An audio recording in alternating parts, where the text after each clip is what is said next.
Olá!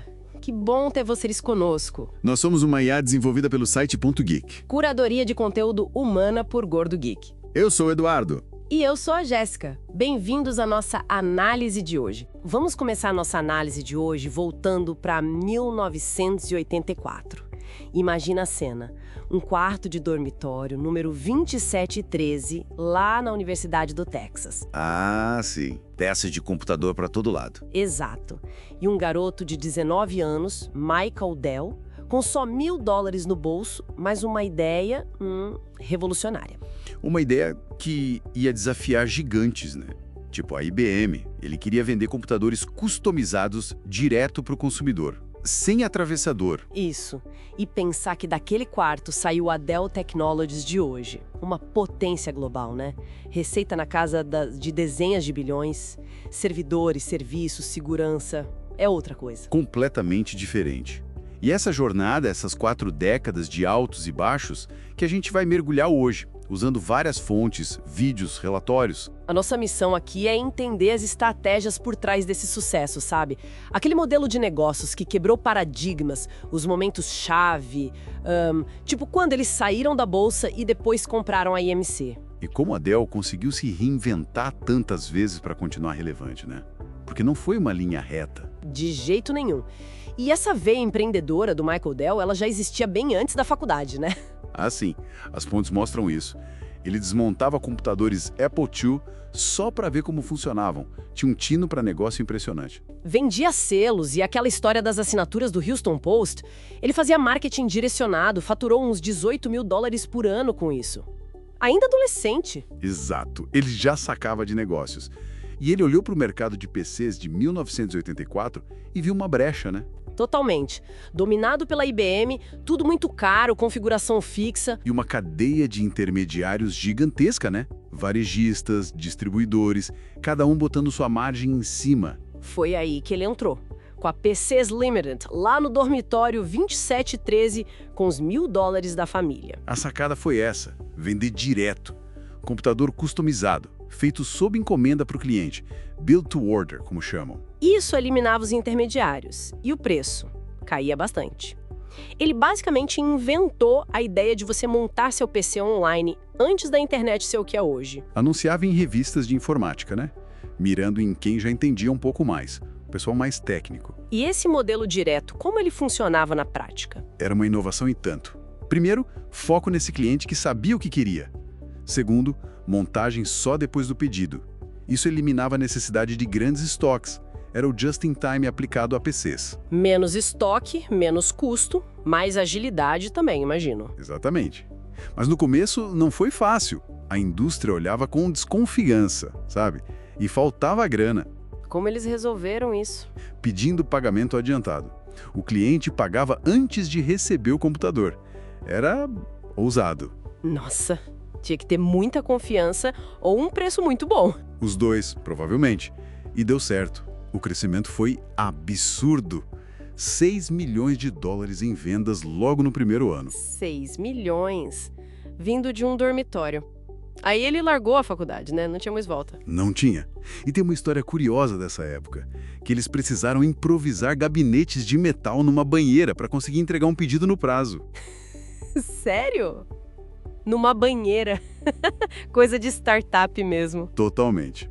E a coisa não parou de crescer.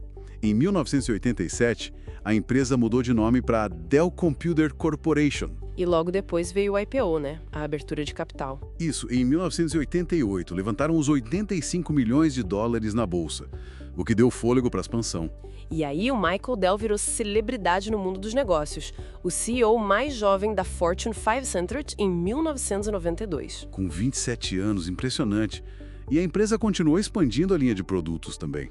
Lembro dos primeiros laptops deles, o 361 LT, acho que em 89. Esse mesmo. Depois veio o primeiro notebook com tela colorida em 91 e foram pioneiros com baterias de íon lítio em 94, o que foi um salto para a portabilidade. O foco inicial ainda era bem B2B, né? Empresas, entusiastas. Sim, principalmente. E eles tinham diferenciais fortes no serviço. Suporte técnico gratuito por telefone, que na época não era tão comum. E o serviço de reparo no local. Isso era um diferencial e tanto para empresas. Com certeza. A expansão internacional também começou cedo. Reino Unido em 87, depois para o resto do mundo. Mas nem tudo foi fácil nessa expansão, né? Ouvi uma história sobre o Japão. Ah, sim. Uma lição cultural importante. Eles aprenderam lá que a embalagem era quase tão importante quanto o produto. Tiveram que adaptar a apresentação para o mercado japonês. Pequenos detalhes que fazem diferença. Fazem mesmo. Mas teve um erro estratégico grande ali nos anos 90, né? Teve sim. A tentativa de vender em lojas de varejo, entre 93 e 94. Foi um desastre. Por quê? Simplesmente não funcionou. O modelo deles era direto. No varejo, eles batiam de frente com a Compaq, Packer Bell, que já dominavam as prateleiras. As margens eram menores, a logística era diferente, não era a praia deles. Entendi. Eles voltaram rapidinho para o modelo direto. Exato. E aí veio a internet, a grande virada. Dell.com, lançado em 1996. Era a ferramenta perfeita para o modelo deles, né? Perfeita. Vender online era a evolução natural do modelo direto. E explodiu. As vendas online foram de $1 milhão por dia. Nossa! Para 2 milhões, depois 5 milhões por dia. Foi muito rápido. E com isso eles passaram a Compaq, né? Se tornaram os maiores vendedores de PCs nos Estados Unidos e depois no mundo. Isso. Em 1999 nos Estados Unidos e em 2001 no mundo todo. O modelo direto, turbinado pela internet, venceu. Uma ascensão meteórica. Li até sobre uma rivalidade, umas farpas trocadas entre o Michael Dell e o Steve Jobs em 97. As fontes mencionam isso. Normal, né? Dois gigantes disputando o mercado.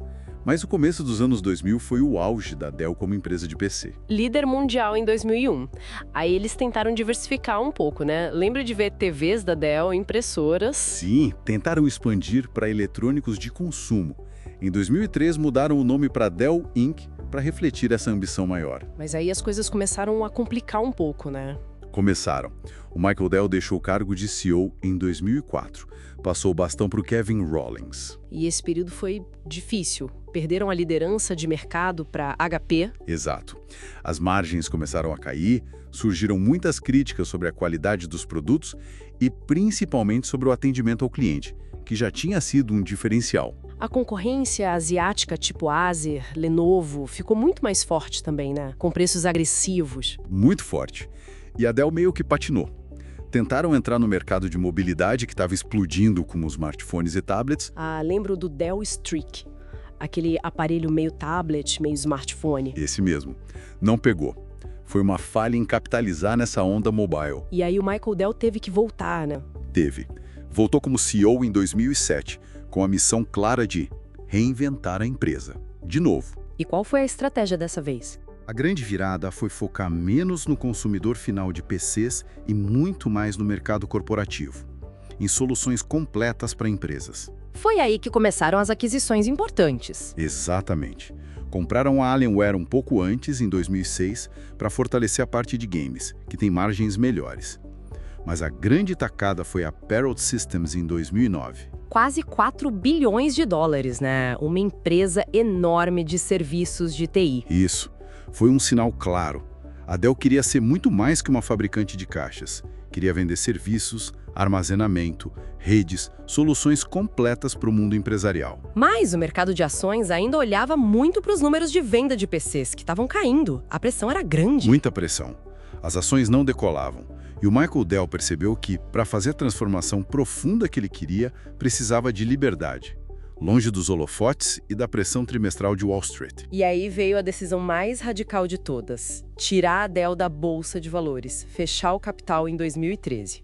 Uma operação gigantesca. 25 bilhões de dólares. Em parceria com o fundo de private equity Silver Lake. Foi uma das maiores operações desse tipo na história. E teve briga, né? Com aquele investidor ativista, o Carl Icahn. Teve uma batalha pública e bem feia. Icahn achava que o preço oferecido era baixo, queria manter a empresa pública ou vender partes dela. Mas a visão de longo prazo do Michael Dell prevaleceu. Ele queria focar em que exatamente, como empresa privada? Nuvem, Big Data, segurança, mobilidade corporativa, áreas de maior crescimento e margem. E ele precisava de tempo e investimento para reestruturar sem ter que dar satisfação para o mercado a cada 3 meses. E como empresa privada, eles conseguiram fazer mudanças drásticas, ali que chegaram a salvar o negócio de PCs operando com margem quase zero por um tempo. Sim, usaram uma estratégia agressiva para manter o volume e a relevância no mercado de PCs, enquanto construiu o futuro em outras áreas. E adotaram um modelo mais Build to Inventory para alguns segmentos, mudando um pouco o Build to Order clássico. E aí, quando a poeira da privatização baixou, veio a jogada mais uau de todas. A aquisição da AMC, anunciada em 2015, concluída em 2016. 67 bilhões de dólares. 67 bilhões. Foi a maior aquisição da história da tecnologia até então, né? Foi sim, superou qualquer outra. Foi uma aposta monumental.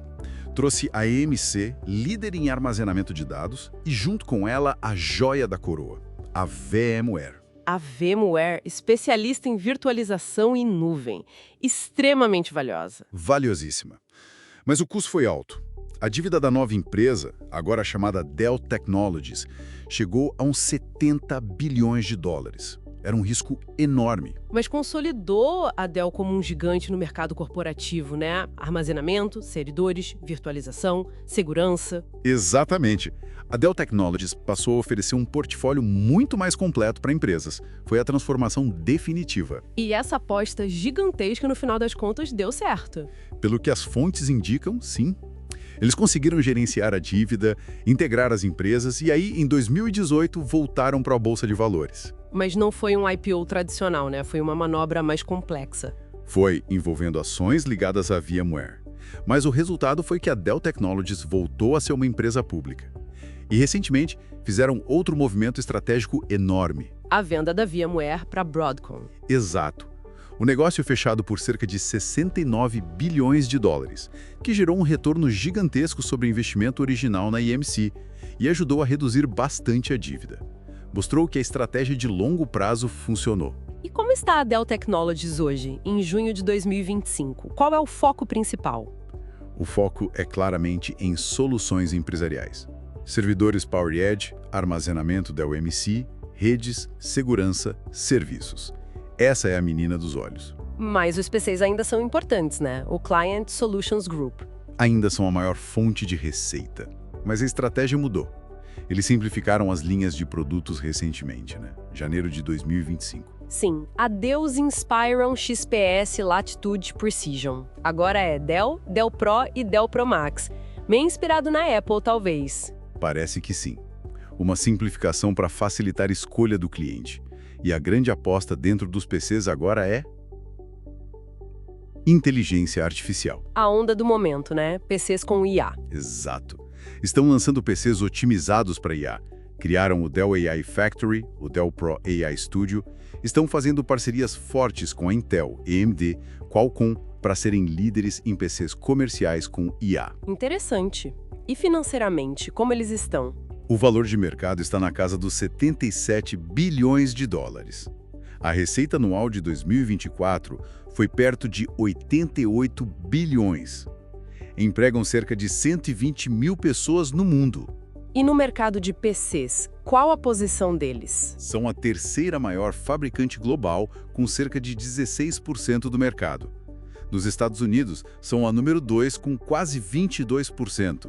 Ainda são muito relevantes. E a história da Dell aqui no Brasil? Como foi?